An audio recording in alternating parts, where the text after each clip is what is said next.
of dim right now, I don't think. One is this. We know that, and I brought an extra stool so we can have an extra stool. So this is the sun, dun, dun. This is the earth right now. Go ahead and put the earth on here. And so actually, the moon rotates on an axis of rotation, like the earth spins, the moon spins too. So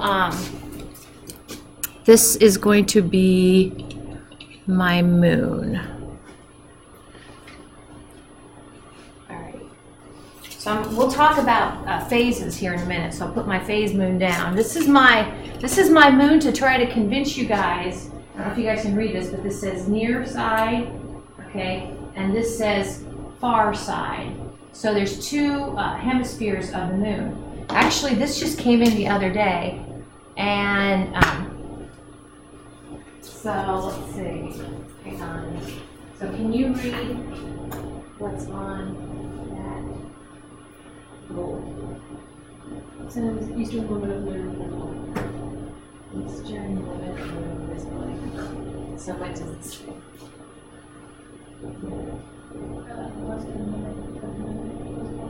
Yep. So here's the deal. So we basically have a region here and a region here. It's a little, we get to see a little more than half. But this that I'm showing you is the side of the moon, the only side of the moon that we see. So here's the Earth. I'll try to kind of show you why that's a big hairy deal. The side of the moon that we see, okay, and I'm gonna orbit the Earth, okay, and it's kind of like that gal up there is doing. I don't know if you can tell it, but as I orbit the Earth, I'm gonna have to kind of spin, and it's all counterclockwise. So I'm gonna kind of spin. I don't know if you can tell, but I am kind of spinning like this. This is the only side that we see, and as it turns out, it's if I compare where I was over here versus over here, I have spun halfway around. It was over here, and I spun halfway around, and now I'm over here. Okay? So I went halfway, I orbited one halfway, and I spun one halfway. I'm going to keep spinning. I'm going to keep spinning in that corner. Keep spinning, just like that girl did up there. So the Earth is, the moon is spinning on its axis of rotation as the moon orbits the Earth. And it's got this cool in-syncness, kind of like that video we watched yesterday with the metronomes. Okay, it's in sync because they've been a couple for a long time. You know, if you're married or got a best friend, you get in sync. And it's in sync. Its rotation and its orbit both take about the same amount of time, which is about 4 weeks. Okay? So I don't know if I convince you, but it's true. So up here, we've got both the hemispheres of the moon. This is the near side. Can you see where we call it the near side? This is the near side. Let's see what you guys can fill in. Okay. So this is the near side, and this is the far side. And the far side, to me, looks much more popped up. And that's not an accident. It's much more cratered. Oh, another little interesting thing about the moon is that, I'll show you these pictures. I don't know if you can make this out, but you probably, hopefully, can make out the green laser here. And I've got a green laser to help point at stars and stuff, but mine's not as powerful as this green laser. This green laser is so powerful that it actually, the light from the laser, this is the moon up there, the light from the laser can hit the moon. Like, why would the light from the laser want to hit the moon? I mean, it doesn't hurt the moon, but there is a mirror up there. Who left the mirror? Who's visited the moon? The astronauts. We watched that video yesterday too. Okay, Apollo missions. One of the Apollo missions left mirrors up there. Mirrors that actually we can send a laser beam up there, hit the mirror, and then that light will come back. And the thing about light, and I don't know how much we're going to be able to talk about light in this unit or the physics unit, but the thing about light is it takes a certain amount of time to go from point A to point B. So the farther the moon gets from us, the longer it takes to make a round trip. So there's a way from this. Wow, that's pretty cool. Yeah. And I don't know if you can envision this, but the farther the moon moves from us, the less likely we are to get our cool, awesome eclipses. It messes up our eclipses. So there you go. Here's the picture of the mirror that light observatory is getting. Okay, what else? Oh, we got to talk about lunar phases. I know it says skip next 4 slides for now, but that was before. This is disregard that. Looks like the percentage is 12. So I'm going to switch from my near far side to this one, and this one shows my date. This is the moon again. This shows the sunlit part of the moon and the not sunlit part of the moon. So that's how this goes. When the sun shines on the moon, a lot of that light, so if you take 100% minus 12%, you're talking 88% of that light from the sun is sucked up. And honestly, the reason it's sucked up has to do with remember that the lunar soil is kind of this powdery sort of, I don't know if in my slides I called it regolith, but it's very absorbent. So 12% of the sunlight reflects in all directions. One of the directions is the Earth. Okay. So this is a pretty good figure of, in this figure, the gal is the Earth, and you can see she's holding up an orb sort of like this, and the sunlight in this figure is only coming from this direction. Okay. So you can see, and actually these little arrows here are showing you how the moon orbits the Earth, and she is the Earth, in a counterclockwise direction as you're looking down on her. And in this case, the first case up there, sun, Earth, moon. Okay, in this case, it's a possible solar eclipse, but it doesn't happen that way, not very often, because it's kind of, we talked about this on Friday, it's kind of a little bobbed up or a little bit bobbed down, the moon. But this is the lit part of the moon, and from Earth we can't see any of it. If I go to this one right here,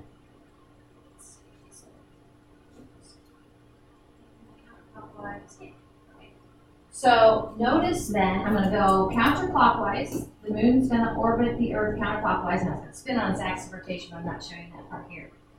But can you see where the sunlit part, and it seems weird because it seems like the sunlit part would be more angled, but the sun is way far away. It lights up one hemisphere of the moon, and from the Earth, we see a first quarter. Okay? Now, between new moon and first quarter, we call that, and you probably want this for your test, between new moon and first quarter, we actually call that so right about here, we call that a crescent. And here's the picture that would look like, a crescent. So a crescent is a little, crescent is definitely less than a quarter. And not only just any crescent, it's called a waxing crescent because it's getting bigger and bigger. All right, so here we have the quarter, first quarter. And then if we go around clear over here to line up with the sun, Earth, and moon, this is a possible lunar eclipse. This is what we saw Sunday. But again, it doesn't happen all the time because the moon's kind of up or down, not being blocked out by the Earth. But this is a full moon, okay? And then between actually the first quarter and the full moon, we get to see more and more of the moon, and we call that a gibbous. Specifically, since we're seeing more and more, it's a waxing gibbous. So we have waxing gibbous here-ish, full moon here-ish. All right, so after the full moon, it's going to start getting less and less of the moon that we see. We put the word waning onto that. So the next couple of things you're going to see actually is going to be waning. But before you do that, I'm going to go all the way to a quarter here. And you can't see it, but it looks like this. Okay, if you're on Earth, that's what it's going to look like. Looks like this. What's the difference between this third quarter and the first quarter? Like on those Raj's tests or something. First quarter is getting brighter, third quarter is getting darker. First quarter is getting brighter, third quarter is getting dimmer. Very good. And then what side of the hemisphere is lit up?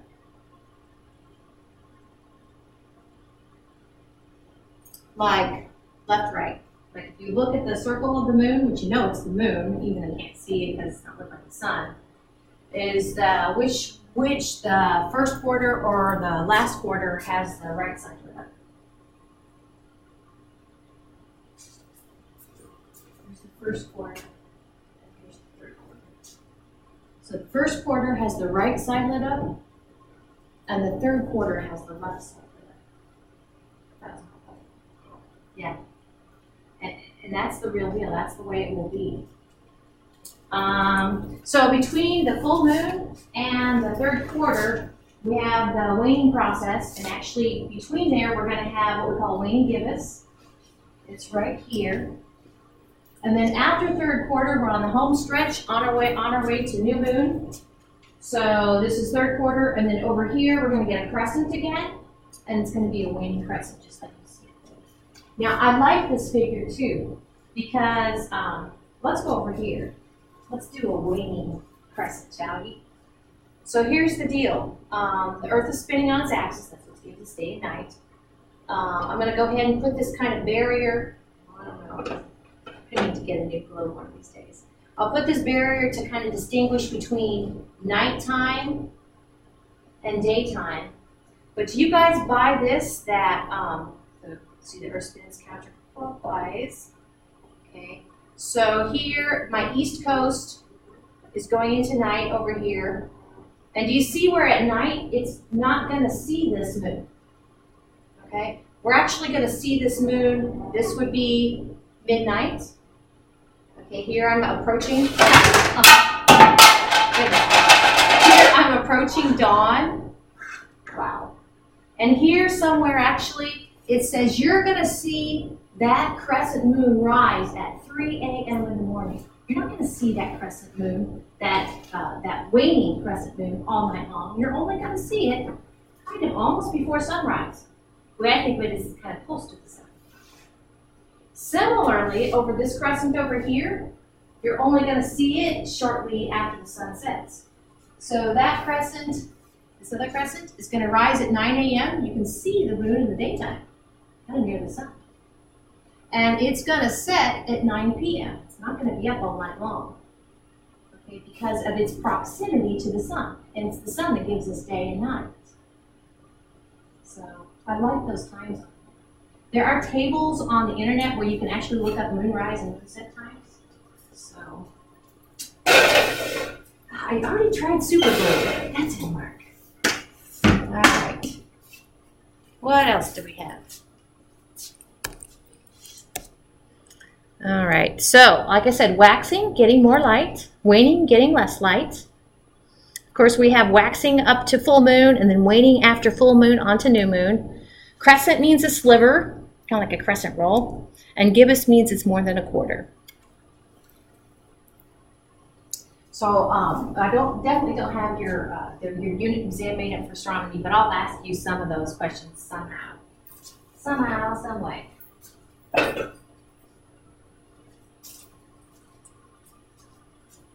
And I think the next figure actually has, so we'll go around the room. And this is actually, how do I say, I'm kind of giving it to you easily. I could mix these up, but maybe you don't think it's easy, but we'll go around the room and you tell me which phase it is. So Genesis, what phase is this first one? First phase. This is, it's not the first quarter. It's the, what would you say it's is it a quarter, a crescent, or gibbous? It looks like a crescent to me, so she's going with crescent. And then we need one more word. Do you think, and here's my hint I tell students, whatever's on the right is going to continue. So on the right it's illuminated, so illuminated continued. So would we call it a waxing crescent or a waning crescent? waxing. Yep. This first one, waxing crescent, guys. Very good. Okay, Beth, we're going to pick on you. What comes after waxing crescent? First quarter. It is first quarter. Very good. Number 2 is first quarter. All right. So I'll kind of take this piecemeal.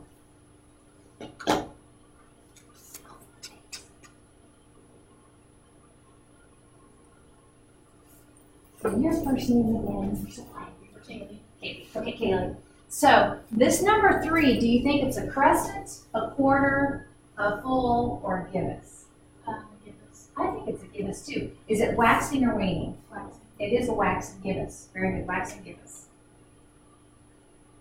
All right, Melissa, on to you, number 4. What do you think it is? The full moon. I think it's a full moon too. Okay, David. So does this look like a crescent, gibbous, full? Waning gibbous. Yep, it looks like a gibbous and it's waning. Very good. Again, if you kind of, sometimes the moon's shadow, the terminator's kind of tilted, but if you put out your right hand, the fact that it's kind of dark over there on the right means that's going to continue, so it's waning and it's a gibbous. Very good. Okay, Genesis, back to you. What would this be? Fourth quarter. I think they call it third quarter. It's kind of confusing. I call it last quarter because I never remember if it's third or fourth. I call it last quarter. Very good. Okay, so Beth, is this like a quarter, gibbous, crescent? It's a waning crescent. It is a waning crescent. It's a crescent, and if I put out my hand on the right, it's dark over there, so it's going to keep getting dark. Okay, so hopefully that all kind of looks for you. One of the things we'll do, now because it's so darn cold, but we'll have to convince ourselves that we can see the moon in the daytime. So no clouds and temperatures that are decent. We'll have to go out and look at the moon. All right. So here's one for you. I don't know if you've ever seen, I'm going to dim the light so we can kind of see this. It's called Earthshine. It's called, to me, it kind of looks like a ghosty part of the Earth. I'm sorry, not a ghosty part of the Earth, but a ghosty part of the moon. So we're looking at the moon, okay? So what do you guys think? If this is the illuminated part, forget this because this is Earthshine. But that illuminated part of the Earth, how many people think that looks like a gibbous? Okay. How many people think that looks like a crescent? Me too. All right, I'm going to do waxing, waning. How many people think that looks like it's waxing? How many people think that looks like it's waning? Yay! It is a waning crescent. Very good. But, so how does that work? Well, it has to do with actually kind of the backscatter of light. So here we go. From Earth, we are seeing this crescent.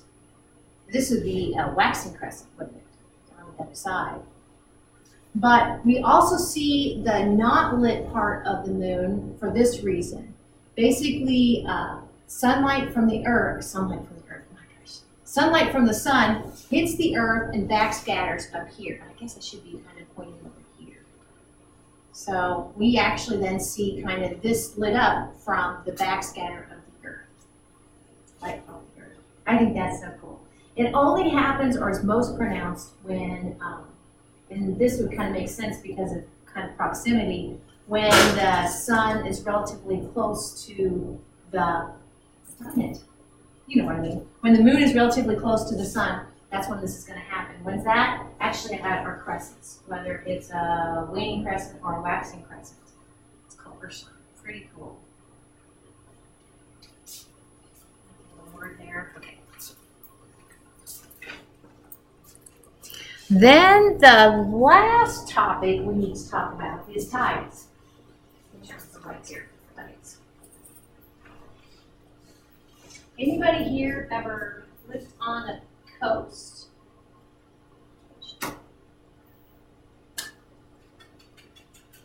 Well, the whole thing about, when you think about tides, you think of the oceans.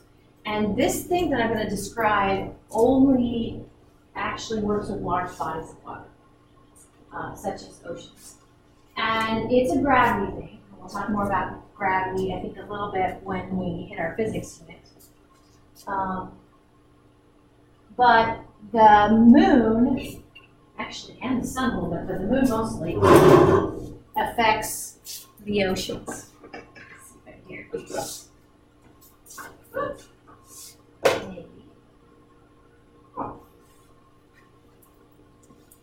All right, I'll go ahead and do my near far side again. So near side. So here's the deal. If wherever the moon is, and there's a large body of water, that large body of water is going to be lifted up. Now you got to picture what's going on though. The Earth is still spinning on its axis, okay, and the Earth spins on its axis once a day, and the moon's orbiting the Earth, but it's going to take about 28 days. So in a sense, the moon's not stationary, but it's kind of stationary relative to the Earth's spin. So we have high tide here, and then we'll have high tide here, and then we'll have high tide here, and then we'll have high tide here, we'll have high tide here, okay, and all that. Now, it's kind of hard, and I've read about it and all that, I just have to take their word for it. You also have high tide on the other side, too. So here we have what I was trying to show you. We have the moon, the Earth spinning, okay, 24 hours to do that, 1 day to do that, Earth spin, and 28 days for the moon to orbit the Earth. So it has a bulge of water here, close to the moon, and a bulge of water actually on the opposite side of the moon, too. So that has consequences. That means we have like a 12-hour, so every 12 hours, if you're on a coast, you're going to have that swell of water, okay? Because you have a swell of water here, and you have a swell of water over there. The Earth spins, and then you have another swell of water when you hit that back part. Okay, so every 12 hours, and you can go online and kind of see, you can see high tides, times, and all that, so that's pretty cool. So I actually just snagged a few pictures, I didn't realize I can't see that very good, to try to kind of give you a sense of what high tide and low tide would look like. There's neat time-lapse videos. I don't think I snagged them for you guys. I guess not. I don't see them there. Maybe it's coming up. So here, if you can tell, those are people, little tiny people. And so this is low tide, and this is high tide. I think this is a bay of Unleashed or something. So this is high tide, this is low tide. Like, oh my gosh. I guess I have a little bit more about the tides. Okay. So now the sun is a player. The moon's the biggest influence of tides. Now the sun can also gravitationally influence what's going on with regard to the large bodies of water, our oceans. So if it gangs up with where the moon is, then you have an especially high tides, we call spring tides. And when is that going to happen? Well, that's going to happen at, that's going to happen at full moon and new moon. Okay, those two times are when you have these light events. Okay, so full moon and new moon, no, the Earth does not have two moons. Try to do this. That's when you're going to have especially high tides. This was in the news. Gosh, which was a hurricane tropical cyclone hit the north Sandy. Okay, I don't know if you guys remember our northeast got slammed, and it was like a fall sort of deal. And hurricanes can be especially damaging if you're at high tide, because you figure one of the things that hurricanes do is sweep water from the oceans onto land. They call that storm surge. And at high tide, it's got an extra bump. At spring tide, it's got an extra bump. I think that was even a supermoon, so it had an extra bump. Okay, so things did not align for safety. So when the sun and the moon are at a right angle relative to the Earth, and that would be this last quarter and this first quarter, when that's the case, actually, the sun kind of diminishes the high tides. There'll still be high tides every 12 hours, but they'll be a little diminished. We call them neap tides. I think of like Monty Python. Neap. Just a fresh moon. So this is trying to show you those configurations. Again, we'll still have high tides every 12 hours, but they'll be diminished. We call them neap tides.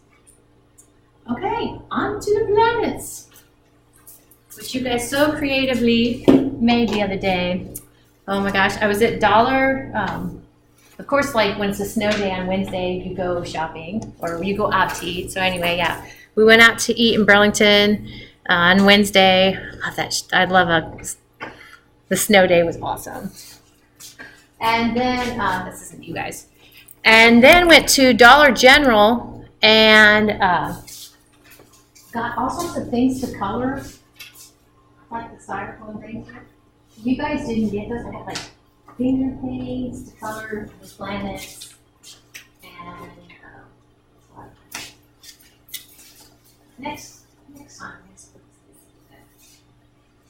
So kind of condensed in this packet a fair number of slides, so we won't get to all of them. So there's a homework. I didn't mention it, but that homework at the end of that packet of slides, that will be due. Make sure we're on the same page. Is there a homework there?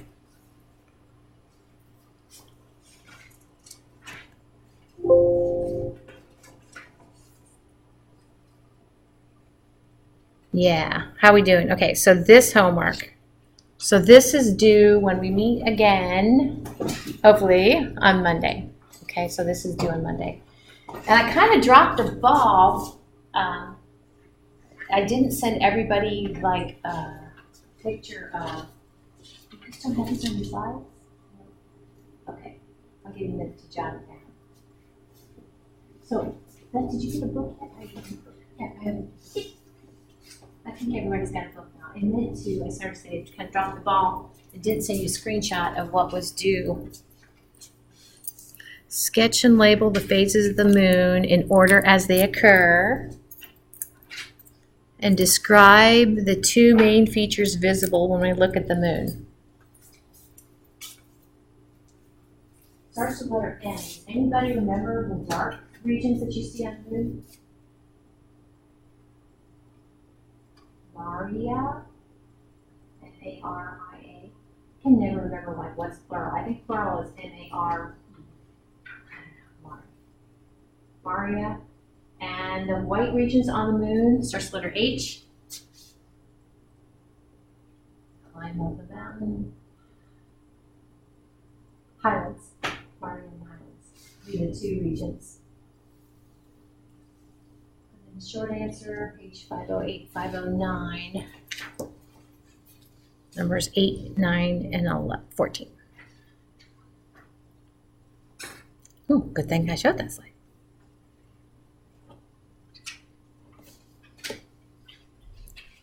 I see a planner here. That's a good idea.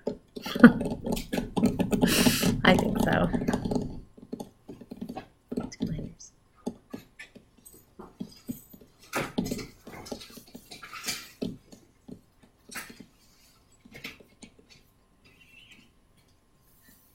All right.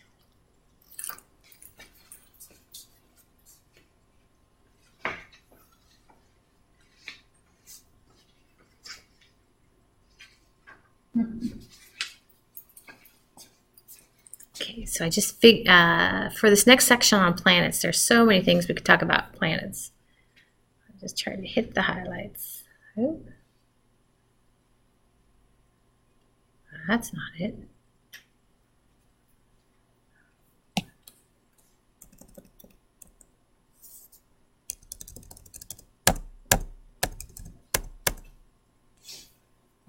Okay. That's not you guys. That's you guys. All right. So, last Thursday, or this, was it, no, when did you guys have that? Yeah, was it just Thursday? You saw a video. A week ago Thursday, you guys actually made solar systems. So hopefully you got a little sense for the order of the planets. All right. So what is the, see, we ended with Genesis, I think. So Beth, what is the moon closest, what is the planet closest to the sun? Mercury. Mercury. It is Mercury. And I don't know if you guys knew this, but actually Mercury has no moons. We'll talk a little bit about the moons that the planets have.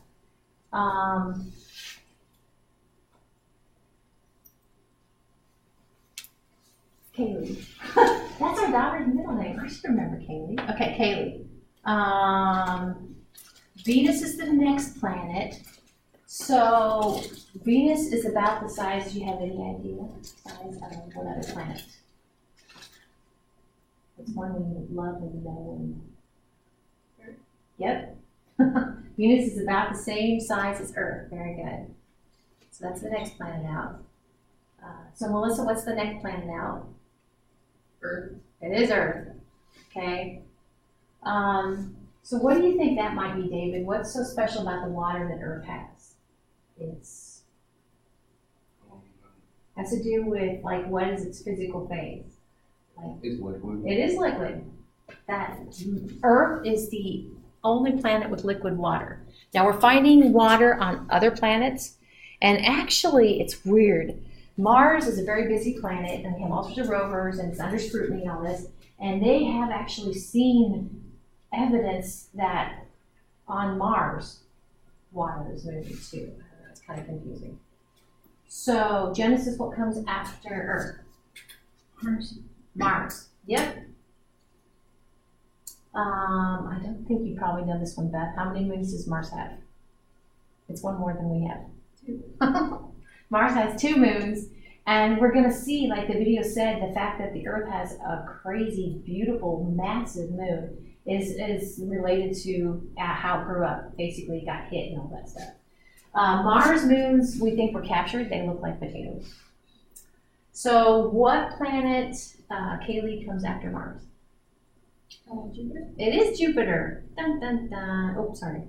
Jupiter comes after Mars. But between Mars and Jupiter is the asteroid belt. So asteroid belt is the next one, sorry. Oh, here's one for you. See if you know this, Melissa. Yes. And actually, it's a controversial sort of thing. Which planet was demoted to a dwarf planet? Pluto, yeah. So Pluto out here, if that's the sun, Pluto is out here past Neptune's orbit. Pluto was demoted to a dwarf planet, but also here in the asteroid belt, we have another dwarf planet. It's Sirius. So how fun is that? Asteroid belt. When people think about the asteroid belt, they think about kind of crumblies between Mars and Jupiter, and you're right, but they're not as close together as you think they are. Okay, so Haley said Jupiter is next. Not sure what I'm looking for there. Don't restart my laptop, please. Okay. All right. I didn't know what I was after that. I couldn't remember. So Jupiter, beginning with Jupiter, we kind of switch gears from what we call the terrestrial rocky planets to the gaseous planets. So Jupiter is a gaseous planet. And when you guys did your lab a week or so ago, Jupiter's pretty darn big. Okay, we kind of colored it. Jupiter has a great red spot and all that.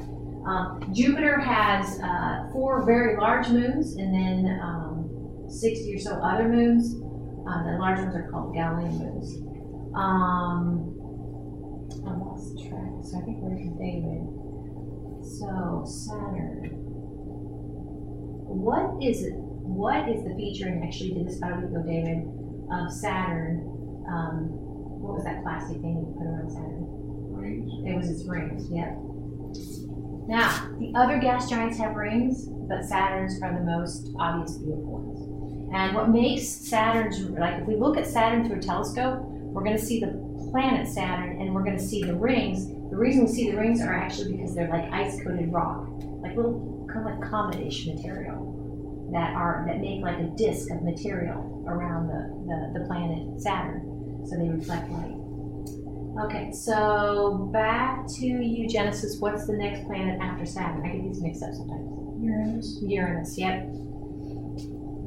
So Uranus, the word is tilted blue. Tilted blue, Uranus. And I know the video we watched about the formation of our solar system, some of y'all had great questions for both those videos. One of them was that there are 2 planets that rotate backwards, and Uranus is one of them. And kind of the reason it rotates backwards is because its axis of rotation is tilted on its side. So it's kind of just barely backwards. But it basically, if this is what we're going to call the ecliptic. I think we took the plane of the ecliptic as we orbit the sun. That's the sun, there's the Earth, okay? Uranus actually is tilted on its side. And it's blue. The next two are blue. So, Beth, what's the next planet? What's after Uranus, the last planet? Neptune. It is Neptune. Dun, dun, dun. Neptune's also blue for the same reason as Uranus. And it also has moons. So beginning with the gas giants of Jupiter, Saturn, Uranus, Neptune, they all have moons. And they all actually have rings. They're all gas giants. What else do we have? Oh, Pluto.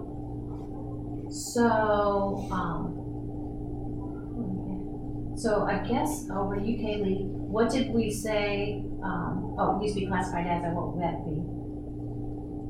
It used to be classified as a, yep. It used to be classified as the ninth planet, yes. It's a rough life.